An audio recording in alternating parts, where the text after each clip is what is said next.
बिस्मिल्लाहिर्रहमानिर्रहीम अस्सलामु अलैकुम वरहमतुल्लाहि वबरकातुहू। आप देख रहे हैं ताज़ा हालात यूट्यूब चैनल। आज 7 मार्च 2026 है और आज दिन है हफ्ते का। आज की ताज़ा तरीन बड़ी खबरों से इस इलाका खास करेंगे। सबसे पहले आज की हेडलाइंस आपके सामने रखेंगे। आज जंग का 8वां दिन है। इसराइल पर ईरानी क्लस्टर मिसाइलों का सिलसिला जारी है। अमरीकी अड्डों पर तबाहकुन ड्रोन और मिसाइलों से हमले हुए हैं। अमेरिका के अरबों डॉलर बर्बाद हो चुके हैं। मैं खामनाई का बदला लूंगा, रूसी सदर व्लादिमीर पुतिन ने नया धमाका कर दिया है। अमेरिकी फौज लड़ने से इनकारी हो चुकी है। ट्रंप ईरान के साथ जंग छेड़कर दलदल में धंस चुका है।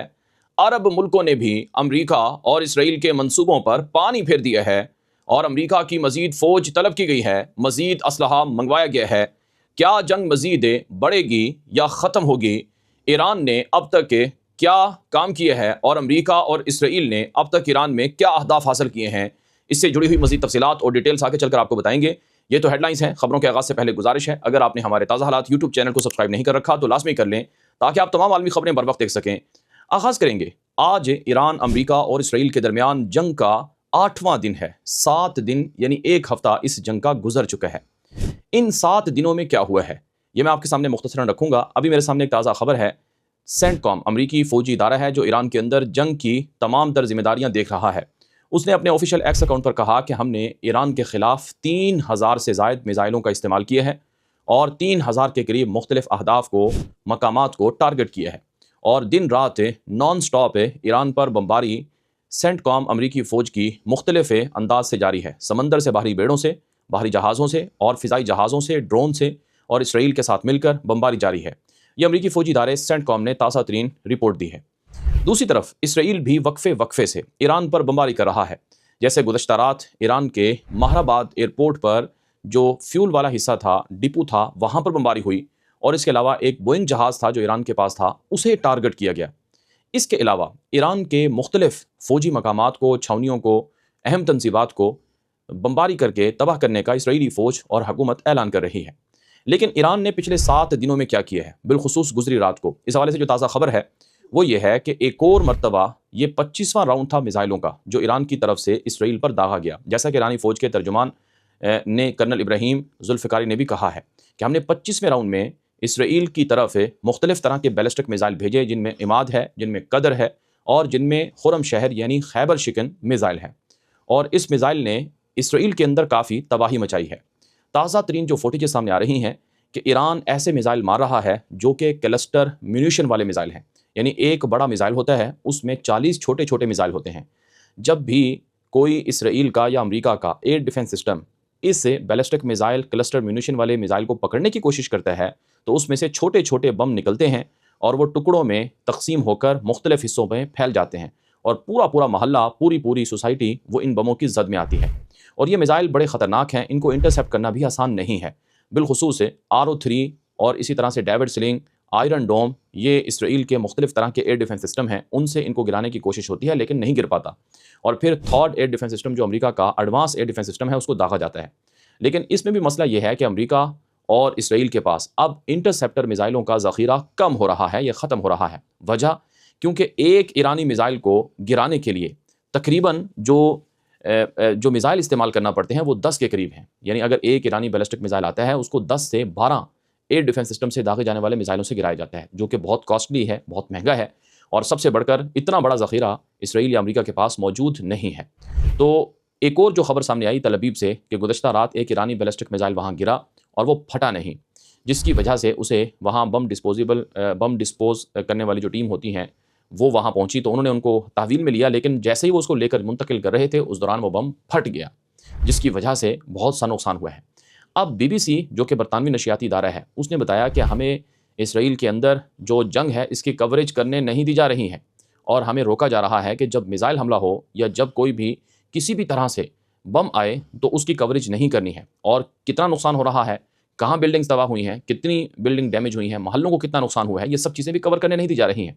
जिसका मतलब ये है कि जो मौजूदा इसराइल की हुकूमत है उसने मीडिया पर सख्त रिस्ट्रिक्शंस और पाबंदियाँ लगाई हैं कि हमारे बारे में दुनिया को पता ना चले कि हमें ईरानी मिसाइलों से कितना नुकसान हो रहा है। यहाँ पर एक बड़ी खबर सामने आती है कि इस वक्त अमरीकी फ़ौज जो जंग लड़ रही है वो खुद परेशान है। अमेरिका ने अपने शहरियों को तो मशरिक़ वस्ता से निकाल लिया है, कुवैत में बचे हुए बाकी शहरियों को भी अमेरिका ने निकालने का हुक्म दे दिया है। अमेरिकी अड्डे चाहे वो कुवैत में हों, चाहे वो कतर में, यूएई में, बहरीन में, आज 8वें दिन भी ईरानी ड्रोन्स और हमलों का टारगेट हो रहे हैं। और कल रात यानी जो गुजरी रात है, इसमें इराक के अंदर जो अहम तरीन अड्डे थे, जैसे बगदाद में अमरीकी अड्डा है और बसरा के करीब एक इंतहाई अहम अमरीकी फ़ौजी तनसीबात थीं, उनको बताया जाता है कि निशाना बनाया गया है। ताज़ा जो इतलात सामने आ रही हैं कि मुख्तलिफ तरह के ड्रोन्स और मिसाइलों से हमला हुआ है। बाज़ रिपोर्ट्स के मुताबिक ये हमला ईरान की तरफ से हुआ है, बगदाद या फिर बसरा में, लेकिन दीगर रिपोर्ट्स में यह भी दावा किया गया है कि ईरान के हामी जो प्रो ईरानी मलिशिया ग्रुप हैं इराक के अंदर, उन्होंने यह हमला किया है। लेकिन बहरहाल इराक में बहुत बड़ा नुकसान बताया जाता है कि अमरीकी अड्डों को हुआ है। इराक की सरजमीन पर कुर्द अलहदगी पसंद ग्रोहों को अमरीका कह रहा है कि तुम ईरान के अंदर घुस जाओ। तो इस पर ईरान ने धमकी लगाई है कि अगर कुर्दों का कोई भी ग्रोह या कोई भी फ़िरका या कोई भी जमात वो ईरान के अंदर घुसेगी तो इरबिल, ये जो कुर्दिस्तान का कैपिटल है, उसको हम टारगेट करेंगे। इराकी हुकूमत को ईरान ने खबरदार कर दिया है। गर्ज़ इस जंग की जो चिंगारियाँ हैं वो सिर्फ कुवैत, कतर, बहरीन, यूएई तक नहीं पहुँची हैं, वो इराक तक को भी जला रही हैं। और गुज़श्ता रात तो खबरें सामने आई कि सऊदी अरब के मशहूर फ़ौजी अड्डे प्रिंस सुल्तान एयरबेस पर भी कोई मुबैना ड्रोन या मिसाइल हमला हुआ है, जिसमें ईरान ने मुलव्वस होने से इनकार किया है, लेकिन बहरहाल उन मिसाइलों को, ड्रोन्स को गिरा दिया गया है। एक और खबर के मुताबिक अमरीकी मीडिया पर शदीद तनकीद हो रही है कि ट्रंप ने यह जंग शुरू क्यों की है, ट्रंप इस जंग को क्या मकसद के लिए शुरू कर चुका है और क्यों इसको बंद नहीं कर रहा है। और सिर्फ ये कहा जा रहा है कि ये इसराइल और नेतन्याहू की वजह से हुई है। जैसा कि एंटोनी ब्लिंकन अमेरिका के साबिक वज़ीर ख़ारजा हैं, उन्होंने कहा कि नेतन्याहू ने बहुत ज़ोर लगाया था और नेतन्याहू ने कहा था कि सदर ओबामा ईरान के ऊपर हमला कर दे, लेकिन ओबामा ने बात नहीं मानी इसराइली वज़ीर आज़म नेतन्याहू की, और अब ट्रंप ने नेतन्याहू की वजह से ये जंग छेड़ी है। ये साबिक अमरीकी वज़ीर ख़ारजा एंटोनी ब्लिंकन की स्टेटमेंट है।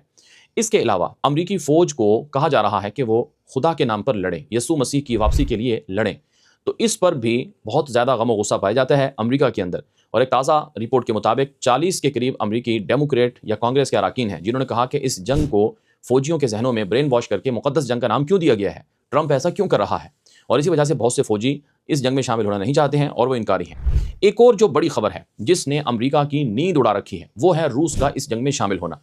तमाम बड़े बड़े अमरीकी, यूरोपियन, इसराइली, अबरानी मीडिया कह रहा है कि रूस ने इस जंग में अमलन शमूलियत इख्तियार कर ली है। जैसे Washington post, wall street journal, Bloomberg, Axios और NBC और इसके अलावा डेली मेल, दी टेलीग्राफ और अल जज़ीरा समेत दुनिया के बड़े मीडिया नेटवर्क ये कह चुके हैं कि रूस खुफिया तौर पर ईरान को हेल्प दे रहा है और अमरीकी जहाज़ों को, अमरीकी अड्डों को, अमरीकी तनसीबात को टारगेट करने की मालूमात दे रहा है। अमरीकी सदर ट्रंप से गुज़श्ता रोज़ जब सवाल हुआ कि क्या वाकई रूस ईरान की मदद कर रहा है अमरीकी फ़ौजियों को मारने के लिए, तो ट्रंप ने कहा कि यह अहमकाना सवाल है, इसका मैं जवाब नहीं देना चाहता हूँ। यानी ट्रंप भी इस सवाल को समझता है लेकिन वो बताना नहीं चाहता है। जो विल्सन के नाम से एक अमरीकी सेनेटर है जो ट्रंप की पार्टी का है, उसने कहा कि प्यूटन अमरीकी फ़ौजियों को ईरान के साथ मिलकर मार रहा है, लिहाजा जंगी मुजरिम प्यूटन के खिलाफ अब एहतिसाब का अमल शुरू होना चाहिए और उनको सबक सिखाना चाहिए। लेकिन नाज़रीन इकराम, रूसी सदर व्लादिमीर पुतिन ने फ़ोन किया है ईरानी सदर मसूद पेज़ेश्कियान को और कहा है कि आप मत घबराएं, हम आपके साथ खड़े हुए हैं। और सुप्रीम लीडर अली ख़ामनेई की शहादत पर ताज़ियत भी की है रूसी सदर व्लादिमीर पुतिन ने और कहा है कि हम आपके साथ हैं, आपके दुख में बराबर के शरीक हैं। बाज़ रूसी ईरानी मीडिया के मुताबिक ये भी कहा जा रहा है कि रूसी सदर व्लादिमीर पुतिन वो सुप्रीम लीडर के कत्ल का बदला लेना चाहते हैं और उन्होंने ईरान को यकीन दहानी करा दी है। इसके अलावा जो आज की एक और बड़ी खबर इस वक्त मेरे सामने मौजूद है वो ये है कि चाइना ने भी ईरान के खिलाफ अमेरिका के खिलाफ ईरान की हेल्प शुरू कर रखी है। FBI जो अमेरिका की खुफिया एजेंसी है उस पर साइबर अटैक करके कुछ मालूमात लीक की हैं और उनको हासिल किया है और वो ईरान को दी गई हैं। और फिर अमेरिकी मीडिया पर ट्रंप पर तनकीद हो रही है अमेरिकी मीडिया में कि एप्स्टीन फाइल्स में ट्रंप के नाम आ रहे हैं कि कम उम्र लड़कियों के साथ वो जिनसी स्कैंडल में मुलव्वस रहा है। इस वजह से तवज्जो हटाने के लिए उसने ये जंग छेड़ी है। ये भी अमेरिकी मीडिया पर ये चीज़ें भी डिस्कस हो रही हैं। दूसरी तरफ आज़रबाईजान पर ईरान ने हमला नहीं किया, सदर पेज़ेश्कियान ईरानी सदर ने कहा है, और खलीजी ममालिक में भी ईरान हमलों में मुलव्वस नहीं है। मिडिल ईस्ट मॉनिटर ने एक रिपोर्ट में दावा किया और ईरान ने वाज़ेह किया कि हम पड़ोसी मुल्कों को नहीं मार रहे हैं, इसके पीछे मोसाद है या कोई और ग्रुप है। इसी से जुड़ी हुई एक खबर ये सामने आ रही है कि इराक के अंदर 5 इसराइली मोसाद एजेंसी के जासूस पकड़े गए, उनका नेटवर्क पकड़ा गया जिनके पास पोलैंड के पासपोर्ट थे। और इससे ये बात मालूम हो रही है कि मुख्तलिफ जगहों पर इसराइल कार्रवाइयाँ करता है और नाम ईरान का लगा देता है। आखिर में आपको एक और ख़बर देंगे कि अमेरिका का जो एयर डिफेंस सिस्टम थॉड है वो उर्दन के अंदर तबाह हुआ है और UAE के अंदर पैट्रियट एयर डिफेंस सिस्टम तबाह हुआ है। अब अमेरिका को असलहे की कमी का सामना करना पड़ रहा है और अमेरिकी बाहरी बेड़े अब्राहम लिंकन को भी टारगेट करने की बात की गई है। और तीसरा बाहरी बेड़ा अमेरिका ने ईरान से निपटने के लिए मजीद रवाना कर दिया है और बेड़ा फोर्ड भी सेटेलाइट तस्वीर से पता चला कि वो भी ईरान से लड़ने के लिए आ रहा है, जिसका मतलब यह है कि जंग मजीद बढ़ रही है। अब तक के लिए इतनी मजीद तफसीलात आती रहेंगी। इजाज़त दीजिए। अस्सलाम वालेकुम रहमतुल्लाहि व बरकातुहू।